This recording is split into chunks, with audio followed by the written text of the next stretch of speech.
ஒரு 2 வருஷம் 3 வருஷம் 5 வருஷம் 10 வருஷத்துல இருக்கக்கூடிய ஒரு வருஷத்துல ஒரு மாற்றம் வருதுன்னு வச்சுக்கோங்களேன் ஒரு லக்கணம். நாங்கள் அதுதான் லக்கணத்துக்கும் லக்கணம் பொருத்தம், ஏஎல்பி லக்கணத்துக்கும் ஏஎல்பி லக்கணம் பொருத்தம் தான் பார்ப்போம். ஓ மேஷ லக்கணத்துக்கு கன்னி லக்கணம் விருச்சிக லக்கணம் சேர்க்காதீங்க. அடுத்து ரிஷப லக்கணத்துக்கு துலா லக்கணத்தையும் சிம்மல தனுசு லக்கணத்தையும் சேர்க்காதீங்க அப்படின்னு நாங்கள் சொல்லிடுவோம். இந்த லக்கணத்துக்கு நீங்கள் 10 பொருத்தம் பார்க்குறதெல்லாம் பார்க்கலாம். அதெல்லாம் அது இது நீங்கள் இந்த நட்சத்திர பொருத்தம் பார்க்குறாங்கல்ல, இந்த 10 பொருத்தம் பார்க்கும்போது நாங்கள் அப்படி பார்க்கக்கூடாது. ஜென்ம நட்சத்திரம் பொருத்தம் பார்க்குறது அது ஒரு வகை.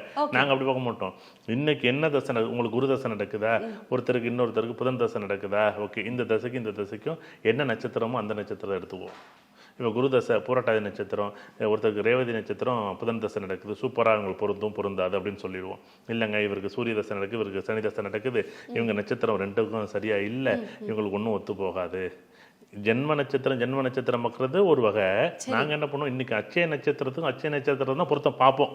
அதான் சரி, அதுதான் உண்மை. சரி, அது ஒரு பக்கம் இருக்கட்டும். அடுத்து ஏஎல்பி லக்கணம் இந்த உடல் பொருத்தம்னு ஒன்று சொல்றாங்கல்ல, இந்த பையனுக்கும் பொண்ணுக்கும் எப்பயுமே ஒத்து போகும் ஒத்து போகாது அப்படிங்கிறாங்கல்ல.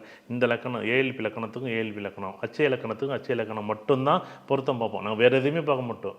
இது ரெண்டும் பொருந்தி போனிச்சனால ரெண்டும் ஒத்து போகுங்க, இது இல்லைங்க ஒத்து போகாதுங்க, இது எப்போ பார்த்தாலும் அடிச்சுக்கிட்டே தாங்க இருக்கும். இப்போ ஒன்றும் இல்லை, ஒருத்தருக்கு மேஷ லக்கணம் ஒருத்தர் கன்னி லக்கணம் சேர்த்து வச்சுட்டோம். ஏஎல்பி லக்கணம் வளரும் போது ஏதோ ஒரு வகையில் நீங்கள் சொன்ன மாதிரி ஒரு வருஷத்துல 2 வருஷத்துல மாறி போச்சு. 2 வருஷம் சூப்பராக போணுச்சு சார், 2 வருஷம் கழிச்சு என்னென்னே தெரியல சார், எங்கள் 2 பேருக்கும் பிடிக்காம இருக்கு சார் அப்படிப்பாங்க. அது ஏன் பிடிக்காம போச்சுன்னு 2 பேருக்குமே தெரியாது.